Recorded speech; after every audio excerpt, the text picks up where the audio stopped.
Bonjour tout le monde! On va voir aujourd'hui comment faire un sondage parfait en 8 étapes faciles. Donc, est-ce que vous êtes prêts à commencer? 1, 2, 3, c'est parti! Étape 1, choisir un sujet. Donc, c'est à cette étape que vous allez créer une question à poser à votre entourage.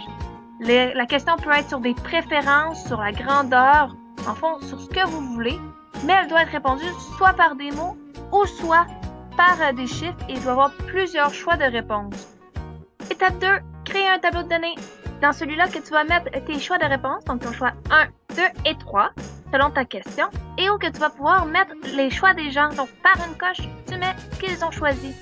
C'est important d'avoir un titre à son tableau pour savoir de quoi qu'on parle.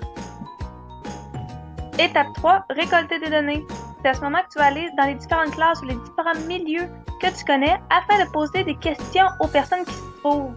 Leur réponse, c'est ce qui va te permettre de construire le diagramme plus tard, donc n'oublie pas de les noter. Étape 4, choisir le bon diagramme. Parmi tous les diagrammes qui existent, ça peut être difficile d'en trouver un qui convient à ce qu'on veut faire. Le plus simple à utiliser est le diagramme à bande. Donc c'est avec celui-ci que tu vas travailler pour faire ton travail. Étape 5, construire le diagramme à bande.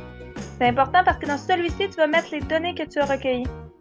Tu dois donc avoir un titre, avoir tes deux axes gradués, donc celui vertical avec les données, les chiffres, et l'horizontal avec le nom de tes catégories.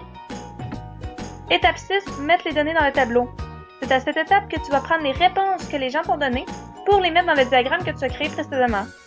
Par exemple, tu vas prendre ton choix 1 qui a 4 réponses et tu vas le monter jusqu'à la ligne 4. Pour le choix 2 jusqu'à la ligne 2 et pour ton choix 3 jusqu'à la ligne 3. C'est ainsi que tu transfères tes données. Étape 7, s'assurer d'avoir toutes les informations. Donc c'est à ce moment que tu vas venir vérifier avec une liste à cocher si tu as bien un titre à ton tableau et à ton diagramme, si tes axes de ton diagramme sont gradués, s'il y a le nom de tes catégories et de tes données, et s'il y a une légende. Étape 8, analyser les résultats. C'est à ce moment que tu vas pouvoir venir comparer et discuter avec tes amis pour voir quel résultat a été le plus populaire et le moins populaire. Il se peut que tout dépendant à qui tu as posé la question, ça varie. Donc, c'est pas tout le monde qui aurait le même diagramme. Félicitations! Maintenant, tu sais comment faire un sondage parfait en 8 étapes faciles. Tu peux maintenant partir à la découverte et faire tes propres sondages.